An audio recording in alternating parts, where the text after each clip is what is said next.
بالله من الشيطان الرجيم. بسم الله الرحمن الرحيم.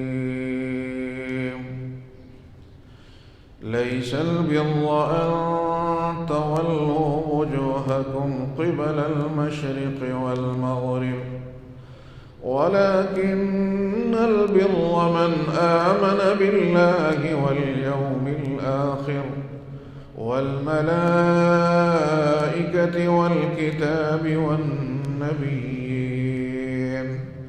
وآتى المال على حبه ذوي القربى واليتامى والمساكين وابن السبيل والسائلين وفي الرقاب وأقام الصلاة وآتى الزكاة والموفون بعهدهم إذا عاهدوا والصابرين في البأساء والضراء وحين البأس أولئك الذين صدقوا وأولئك هم المتقون. صدق الله العظيم. قابل احترام بزرگوں، میرے عزیز نوجوان بھائیوں، ہماری گفتگو یہاں تک پہنچی تھی کہ متقین کی صفات کیا ہیں.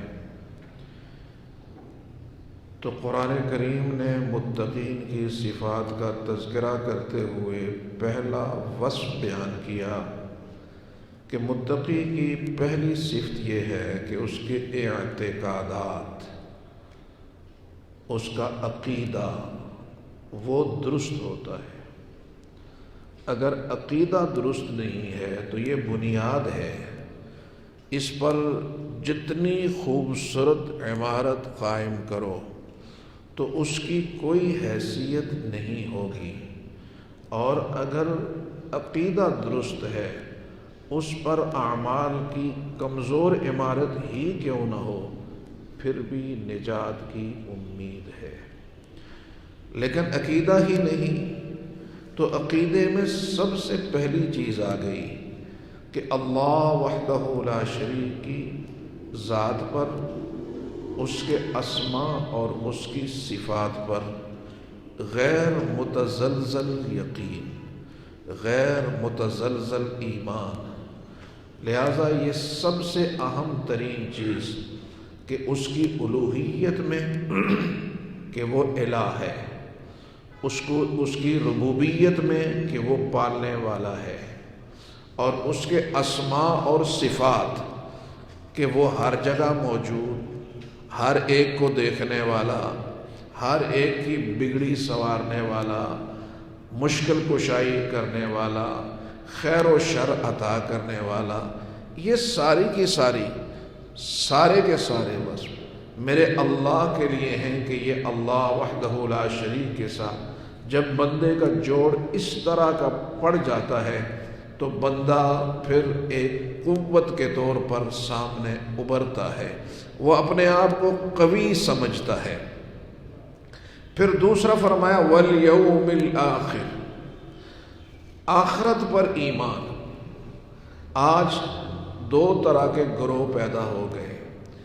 ایک اس ملک کے اندر ایک ایسا طبقہ جنم لے رہا ہے جو اللہ کے وجود کا منکر ہے، جو اللہ کے وجود کا منکر ہے. اور یہ طبقہ ہمارے نوجوانوں میں بالاسف الشدید بڑھتا جا رہا ہے. اور آج اگر دنیا میں دیکھا جائے تو دنیا کی جو اس وقت جنگ شروع ہے، یہ جو کرونا وائرس ہے، اس کے پیچھے بھی اگر آپ دیکھیں گے کہ اس کے پیچھے کیا جنگ ہے تو بنیادی طور پر یہاں بھی دو طبقے ہیں. ایک طبقہ وہ ہے جو اللہ کے وجود کو ماننے والا ہے، اور ایک وہ طبقہ ہے جو اللہ کے وجود کا منکر ہے. وہ شیطانی قوتیں ہیں جو اللہ کے وجود کا انکار کر رہی ہیں۔ لہذا شیطانی قوتوں کا اور ان قوتوں کا کہ جو اللہ کے وجود کو ماننے والے ہیں، آج پوری دنیا میں یہ ایک عالمی جنگ ہے، جس جنگ کے اندر آج ہم سارے کے سارے کہیں نہ کہیں پھنسے ہوئے نظر آ رہے ہیں۔ لہذا یہاں پر بیان کر دیا کہ اللہ پر ایمان، اللہ پر یقین۔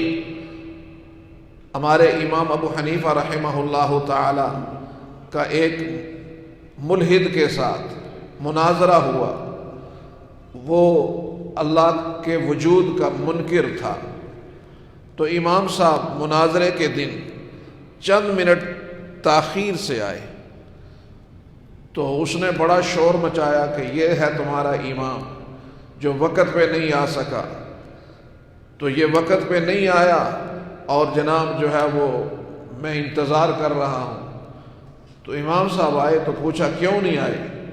کہا بھائی میں دریا کے کنارے پہنچا تو کشتی نہیں تھی، تو میں بڑا پریشان ہوا، تو اچانک میں نے دیکھا کہ ایک درخت چپ چاپ گر گیا، پھر وہ درخت چرنے لگا، پھر اس کے تختے نکل گئے، تختے نکلنے کے بعد پھر میں نے دیکھا کہ وہ جو درخت ہے وہ تختے جننا شروع ہو گئے، وہ پھر کشتی بن گئی، اور پھر وہ کشتی دریا کے اندر آ گئی۔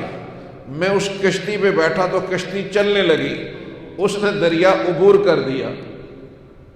کہنے لگا بھائی آپ لوگ تو بڑے کہتے تھے کہ یہ کوئی بڑا عالم آدمی ہے، کبھی تم لوگوں نے دیکھا ہے کہ بغیر کسی کے چیرنے کے درخت چیرا ہو؟ لوگوں نے کہا نہیں جی۔ کہا کبھی دیکھا ہے کہ بغیر کسی کے کاٹنے کے تختہ بناؤ، چیرنے کے تختہ بناؤ؟ کہا نہیں جی۔ کہا کبھی دیکھا ہے تم نے کہ کسی کے بنانے کے بغیر کشتی جو ہے وہ بنائی گئی ہو؟ کہا نہیں جی۔ کبھی یہ دیکھا ہے کہ ملا کے بغیر کشتی چلنی شروع ہو گئی ہو؟ کہا نہیں جی۔ کہا یہ تمہارا امام یہ کچھ کہہ رہا ہے؟ تو امام صاحب نے کہا کہ ہاں یہ باتیں تم بھی تسلیم کرتے ہو؟ کہا ہاں۔ کہا اگر ایک درخت بغیر کاٹنے والے کے نہیں کٹ سکتا ہے، اگر جو ہے وہ لکڑی کسی کے چیرنے کے بغیر نہیں چیر سکتی، کسی کے بنانے کے بغیر کشتی نہیں بن سکتی، اور کسی کے چلانے کے بغیر کشتی نہیں چل سکتی، تو یہ کائنات کا اتنا بڑا نظام کسی کے بنانے کے بغیر بن گیا؟ یہ کائنات کا اتنا بڑا نظام کسی کے بنانے کے بغیر بن گیا؟ کوئی ہے ہی نہیں کہ جو اس کو چلا رہا ہو۔ بس دلائل ختم۔ فَبُهِتَ الَّذِي كَفَرَ۔ کہنے کا مطلب یہ کہ آج بھی وہ ذہن پیدا کیا جا رہا ہے جو اللہ کے منکرین کا ذہن، اللہ کے وجود کا انکار کرنے والے۔ لہذا پہلا ایمان کا زینہ یہ ہے کہ اللہ کی ذات پر غیر متزلزل یقین، والآخرہ، اور آخرت پر یقین۔ حالانکہ ہونا تو یہ چاہیے کہ اللہ پر اور اس کے رسولوں پر ایمان، اور ایمان جب کلمہ پڑھتے ہیں تو یہی ہوتا ہے لا الہ الا اللہ محمد الرسول اللہ، اللہ کی الوہیت کا تذکرہ اور محمد الرسول اللہ کی رسالت کا پر ایمان۔ لیکن یہاں پر فرمایا آمن الرسول لیس البر ان تولوا وجوہکم قبل المشرق والمغرب ولکن البر من آمن باللہ والیوم الآخر۔ اللہ پر ایمان اور آخرت پر ایمان۔ اس کی وجہ یہ ہے کہ نہ آنکھوں سے اللہ نظر آتا ہے، نہ آنکھوں سے آخرت نظر آتی ہے۔ لہذا جو چیز مشاہدے میں نہیں ہو اس پر ایمان لانا زیادہ مشکل ہے۔ تو لہذا اللہ کی ذات پر ایمان آئے گا کہ اللہ ہے، تو پھر وہی اللہ کہتا ہے کہ آخرت بھی ہے۔ پہلا زینہ یہ کہ اللہ ہے، اور دوسرا یہ کہ جب اللہ ہے تو پھر آخرت بھی ہے۔ اور جہاں قرآن کریم نے، آپ قرآن کا مطالعہ کریں، توحید کا تذکرہ کیا، جہاں قرآن نے توحید کا تذکرہ کیا وہاں آخرت کا ذکر کیا۔ جہاں توحید نظر آ رہی ہے وہاں آپ کو آخرت نظر آ رہی ہے۔ اور پھر یہاں پر بھی آپ دیکھو کہ تینوں چیزیں مستور ہیں، اللہ کا وجود، اللہ کی ذات، آخرت اور ملائکہ، کتاب اس کے بعد، نبی اس کے بعد، اس لیے کہ کتاب بھی نظر آ رہی ہے، نبی بھی نظر آ رہا ہے۔ انسانوں نے نبی کو دیکھا ہے، انسانوں نے وحی کو اترتے ہوئے دیکھا ہے، انسانوں نے توریت، زبور، انجیل کو بھی دیکھا ہے، اس کے آتے ہوئے دیکھا ہے، قرآن کو اترتے ہوئے صحابہ کی ایک بہت بڑی تعداد جنہوں نے قرآن کو اترتے ہوئے دیکھا، جنہوں نے نبی کو قرآن پڑھتے ہوئے دیکھا۔ 1,24,000 اصحاب مصطفیٰ نے اپنی آنکھوں سے مصطفیٰ کی زیارت کی ہے۔ لہذا یہاں پر جو چیزیں مستور تھی ان کا تذکرہ بعد میں، ان کا تذکرہ پہلے جو پوشیدہ تھی، اور جن کا تذکرہ جو سامنے آئی ان کا ذکر آخر میں۔ فرمایا وَلَكِنَّ الْبِرَّ مَنْ آمَنَ بِاللَّهِ وَالْيَوْمِ الْآخِرِ وَالْمَلَائِكَةِ، کہ آخرت پر ایمان، جو جو تفصیلات آخرت کے لیے قرآن و حدیث میں موجود ہیں ان پر ایمان، اور جہاں اجمال ہے اس پر ایمان، جہاں تفصیل ہے تفصیل پر ایمان، جہاں اجمال ہے اجمال پر ایمان۔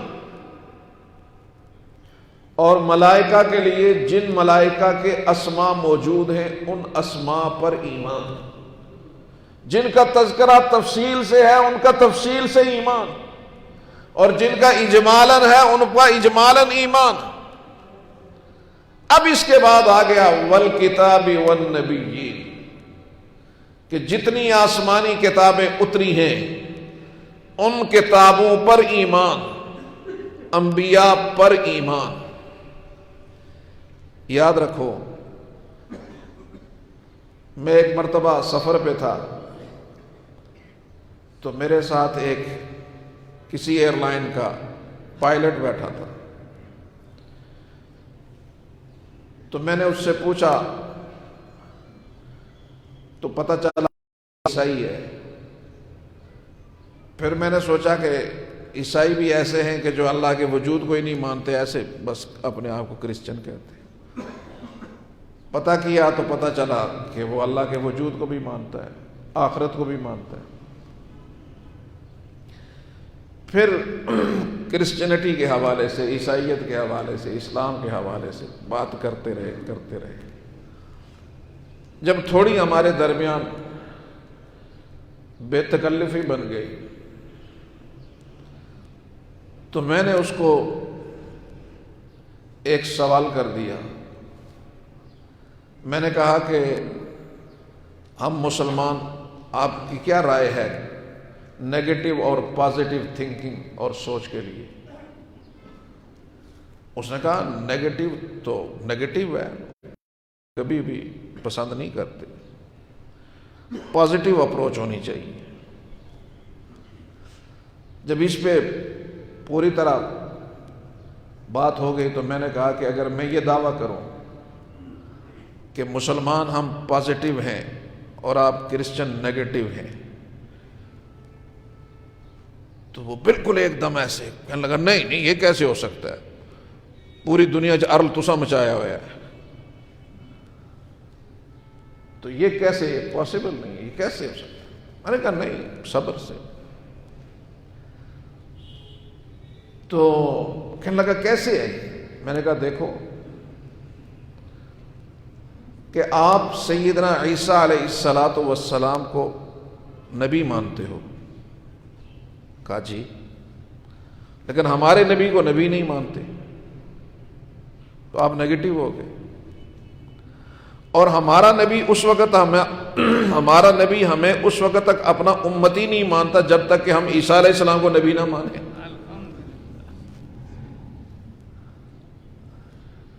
ہمارا نبی اس وقت تک ہمیں اپنا امتی نہیں مانتا جب تک کہ ہم عیسیٰ علیہ السلام کو نبی نہ مانیں. آپ اپنے کو مانتے ہیں، ہمارے کو نہیں مانتے. بڑا کہنے لگا نہیں میں نبی علیہ السلام کو ان کو بھی مانتا ہوں. تو میں نے کہا جب آپ مانتے ہیں کیا مانتے ہیں؟ ہولی پرافٹ. کہا جی پیغمبر مانتے ہیں. تو میں نے کہا جب پیغمبر مانتے ہیں تو پیغمبر سچا ہوتا ہے؟ کہا جی بالکل سچا ہوتا ہے.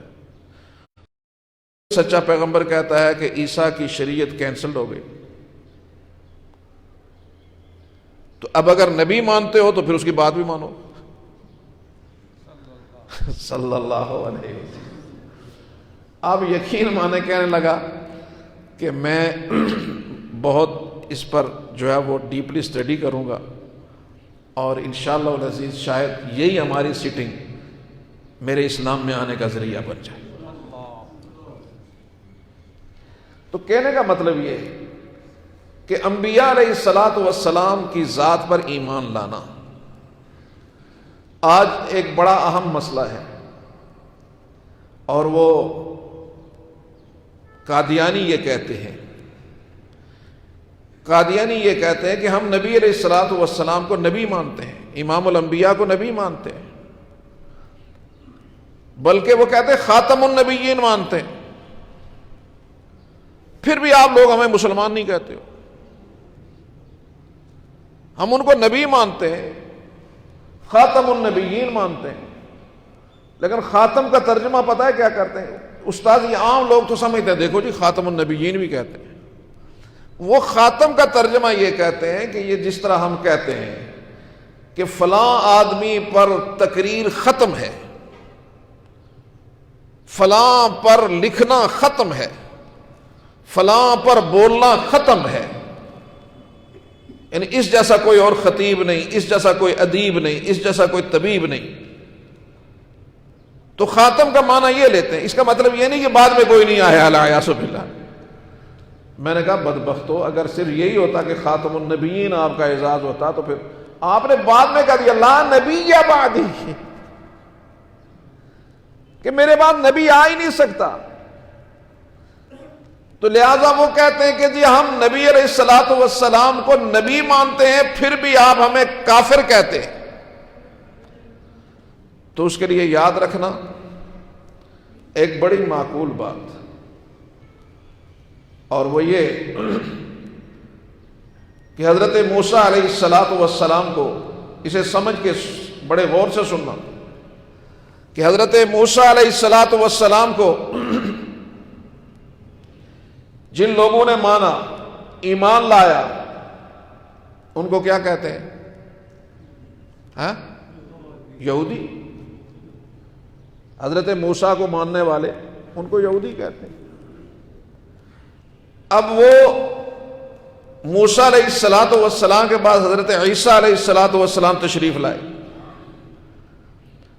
اب اگر موسیٰ کو ماننے والا حضرت عیسیٰ کو نبی مانتا ہے،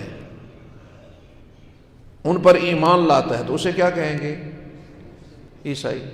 اسے کوئی یہودی کہے گا؟ نہیں کہے. اسے کوئی یہودی نہیں کہے گا. مانتا موسیٰ علیہ السلام کو تھا، یہودی تھا، لیکن عیسیٰ کو مانا تو نبی کے ماننے کی وجہ سے، نئے نبی کے آنے کی وجہ سے اس کی شناخت ہی بدل گئی. دین عیسوی پہ رہا، عیسیٰ علیہ السلام کو نبی مانتا رہا، سابقہ انبیاء کو نبی مانا. نبی علیہ السلام تشریف لائے تو وہ نبی علیہ السلام پر ایمان لے آیا. اب اس کو کیا کہیں گے؟ مسلمان. اب کوئی بندہ کہے گا یہ عیسائی ہے؟ کوئی کہے گا عیسائی ہے؟ کیوں؟ اس لیے کہ جب وہ عیسیٰ کو مانتا تھا، بعد میں نبی نہیں تھا، عیسائی تھا. بعد میں امام الانبیاء تشریف لائے، اس نے نبی علیہ السلام کو نبی مان لیا. اب وہ عیسائی نہیں رہا، اب مسلمان بن گیا، تو اسی طرح جو نبی علیہ الصلوۃ والسلام کے بعد کسی اور کو نبی مانے گا، وہ قادیانی تو ہو سکتا ہے، وہ کچھ اور تو ہو سکتا، مسلمان نہیں ہو سکتا۔ بات سمجھ میں آئی؟ اگر عیسائی موسیٰ کو ماننے والا عیسیٰ پر ایمان لے آیا تو وہ یہودی نہیں رہا، عیسائی مصطفیٰ پر ایمان لے آیا تو وہ عیسائی نہیں رہا۔ اسی طرح نبی پر ایمان لانے کے بعد کسی اور کو مانے گا تو وہ قادیانی ہوگا، زندیق ہوگا، کافر ہوگا، کچھ اور ہوگا، نبی وہ مسلمان نہیں ہو سکتا۔ تو گزارش کر رہا تھا وَلَكِنَّ الْبِرَّ مَنْ آمَنَ بِاللَّهِ وَالْيَوْمِ الْآخِرِ وَالْمَلَائِكَةِ وَالْكِتَابِ وَالنَّبِيِّينَ، یہ ایمانیات، اعتقادات، یہ سب سے پہلی بنیاد ہے تقوی کے لیے، بزرگی کے لیے، ولایت کے لیے، اللہ کے قرب کے لیے۔ انشاءاللہ العزیز مزید گفتگو